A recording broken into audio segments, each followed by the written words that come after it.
Okay student, तो हम लोग क्या पढ़ रहे थे, सेकेंड चैप्टर का फार्मूला। ठीक है, तो जो फार्मूले हमने पढ़ रखा था पढ़ लिया है। अब उसके बाद कुछ बचे हुए थे तो आज हम उसको कंप्लीट कर लेते हैं। ठीक है, फिर उसके बाद हम एनसीईआरटी के न्यूमेरिकल करेंगे और फिर उसके बाद जो जेईई मेन और नीट में प्रीवियस ईयर के जो क्वेश्चन आए हुए हैं उसको करेंगे। ठीक है, तो ये चैप्टर आपका कंप्लीट हो जाएगा पूरे। ठीक है, ये चैप्टर तो क्या था, नेक्स्ट है आपका कैपेसिटेंस ऑफ स्फेरिकल कंडक्टर। ठीक है, तो जो कैपेसिटेंस सी था 4πε0 इंटू आर। आर है स्फेरिकल है तो स्फेयर का रेडियस। ठीक है, आर, तो capacitance is directly proportional to R. क्यों, 4πε इज ए कांस्टेंट, तो C is directly proportional to R, यानी कैपेसिटेंस किस पर डिपेंड किया, रेडियस पर डिपेंड किया। Capacitance is depend on radius, ऐसा पढ़ा हुआ है। तो इस पर बेस हम न्यूमेरिकल भी किए थे। ठीक है, जो इस तरह से थे, if volume of sphere is double then charge in capacitor. अगर स्फीयर का वॉल्यूम हम 2 टाइम कर दें तो उसका कैपेसिटेंस क्या होगा। तो हमने कैलकुलेट किया था, सोल्यूशन करवाए हुए हैं इसका। तो C2 इज इक्वल टू मिला था 2 के पावर 1/3 इंटू C1। जो पहला कैपेसिटर है उसका 2 के पावर 1/3 टाइम उसका कैपेसिटेंस होगा। ठीक है, नेक्स्ट क्वेश्चन ये भी करवाया था, the capacitance is double then what will be the value. ठीक है, वैल्यू नहीं वैल्यू, उसका वैल्यू क्या होगा उस स्फीयर का, कब, जब कैपेसिटेंस क्या किया जा रहा है, डबल। ठीक है, तो यहाँ पर वैल्यू पूछा है तो value v is equal to क्या होता है स्फीयर का 4/3 πr³। क्लियर है, तो क्या डबल किया जा रहा है, कैपेसिटेंस डबल किया जा रहा है, c को डबल किया जा रहा है।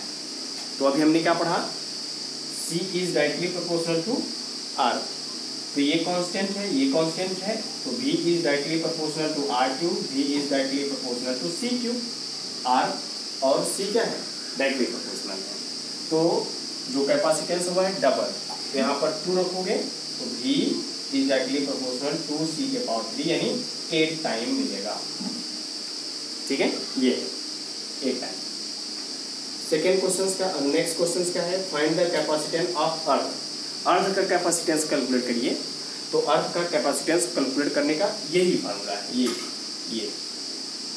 ये क्या है, रेडियस। तो अर्थ का रेडियस रखो और इन सब की वैल्यू रखो, सॉल्यूशन कर जाओ तो आपको मिलेगा कैपेसिटेंस ऑफ अर्थ। तो क्या मिला था 711 माइक्रोफैरड। ठीक है, या पिकोफैरड।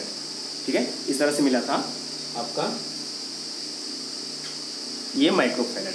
ठीक है, ये आपका आंसर, एक अर्थ का कैपेसिटेंस क्या होता है। ठीक है, फिर उसके बाद आता है आपका capacitance in parallel plate. Parallel plate का जो कैपेसिटेंस होता है C is equal to ε0 A/d। Epsilon constant है, जानते हो। A है एरिया ऑफ प्लेट, प्लेट का एरिया। D क्या है, डिस्टेंस बिटवीन 2 प्लेट। ठीक है, ये रहा। अब उसके बाद हमने पढ़े थे dipole moment is directly proportional to electric field. अब P इज इक्वल टू, ये है चाई, इसका नाम है चाई, CHI, चाई। ठीक है, इसको हम बोलते हैं इलेक्ट्रिकल ससेप्टिबिलिटी। ठीक है, तो P is equal to electrical susceptibility into E।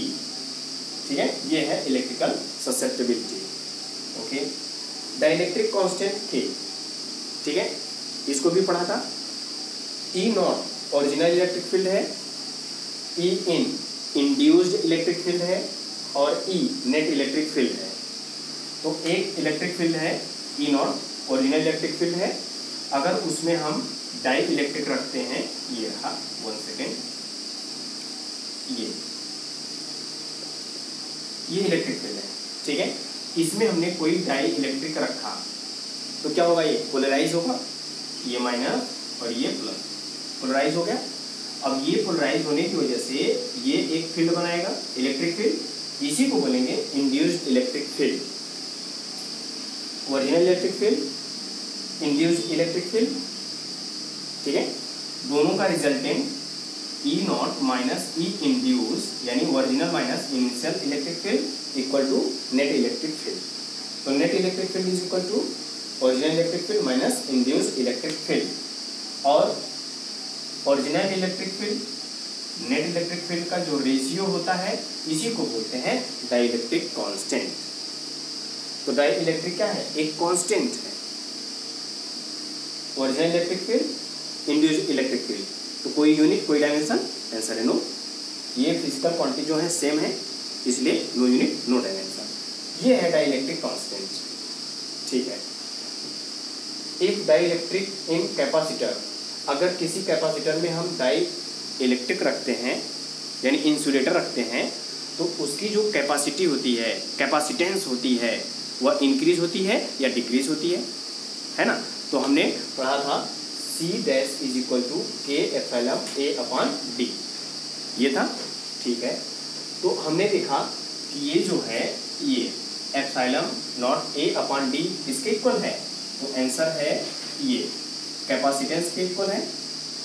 अब इसके प्लेस पर हमने रखा C, तो उसका जो डाइइलेक्ट्रिक कांस्टेंट रखने से किसी कैपेसिटर में उसकी जो कैपेसिटी होती है वह के टाइम इंक्रीज हो जाती है, ठीक है, ये था, okay. Energy store in capacitor, ये भी पढ़ा था और मोस्ट इंपॉर्टेंट है, यहाँ से भी न्यूमेरिकल आपको मिलेंगे, ठीक है। तो सबसे पहले हम फोर्स समझते हैं, कैपेसिटर में फोर्स क्या था। तो फोर्स के हम डिफरेंट फार्मूले आपको बताए हैं, ठीक है। तो उसमें से कुछ हमने फार्मूले लिए हुए हैं फोर्स के, जो कैपेसिटर में एक्सपीरियंस होते हैं, ठीक है। Force F is equal to half Q square epsilon A, या फिर force F is equal to 1/2 epsilon naught E square, बहुत सारे फार्मूले हैं, ठीक है। ये रहा फोर्स। अब आते हैं एनर्जी पर। तो स्टोर एनर्जी इन कैपेसिटर क्या था, हाफ CV स्क्वायर या फिर हाफ QV या फिर half Q square by C, ठीक है। C क्या है, कैपेसिटेंस, V क्या है, potential, Q charge, potential, charge and capacitance, ठीक है, ये है। Energy density small u, energy पर यूनिट वैल्यू, तो small u is equal to half epsilon naught E square, u is equal to half CKV, u is equal to half K epsilon naught E square. तो ये हमारा है energy density small u, यहाँ पे आप small u रखिए, but ये समझिए ये जो है एनर्जी वो है क्या, एनर्जी डेंसिटी, एनर्जी पर यूनिट वैल्यू, ठीक है। चार्ज स्टोर यानी चार्ज किस पर डिपेंड करता है, तो चार्ज किस पर डिपेंड किया, कैपेसिटर पर और उसके पोटेंशियल डिफरेंस पर, उसके साथ साथ डाइइलेक्ट्रिक पर भी डिपेंड किया, एरिया पर भी डिपेंड किया और उनके बीच डिस्टेंस पर भी डिपेंड किया, पोटेंशियल के ऊपर डिपेंड हुआ, ठीक है। कॉम्बिनेशन ऑफ कैपेसिटर ये पढ़े थे, series 1/C is equal to 1/C1 plus 1/C2 plus 1/C3। एक कंडीशन याद रखिएगा, सीरीज कॉम्बिनेशन में जो चार्ज होते हैं वो कैसे होते हैं, सेम होते हैं, लेकिन जो पोटेंशियल डिफरेंस होता है वो डिस्ट्रीब्यूट होता है, ठीक है। जितने रेजिस्टेंस या जितने कैपेसिटेंस उतने उसके सेक्शन होते हैं, ठीक है। पैरेलल कॉम्बिनेशन में इसका just opposite, C is equal to C1 plus C2 plus C3। Parallel combination में जो पोटेंशियल डिफरेंस होगा सब में क्या होगा, कांस्टेंट होगा, और जो चार्ज होगा वह डिस्ट्रीब्यूट होगा, ये बात याद रखिएगा, ठीक है। तो और फिर उसके बाद हमने पढ़ा था वन डे ग्राफ जनरेटर, बताए थे, इंटरेस्टेड था, ठीक है। तो ये है सेकेंड चैप्टर के हमें लगता है सभी फार्मूले जो कराए हैं, ठीक है। तो अब इसी पर बेस हम NCERT न्यूमेरिकल और JEE मेन और नीट के न्यूमेरिकल करते हैं, ठीक है, ओके। तो आज के लिए बस इतना, थैंक यू।